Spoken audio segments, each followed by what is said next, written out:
गणनायकाय गणदैवताय गणाध्यक्षाय धीमहि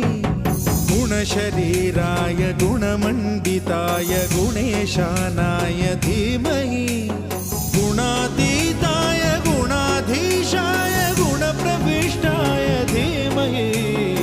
एकदन्ताय वक्रतुण्डाय गौरीतनयाय धीमहि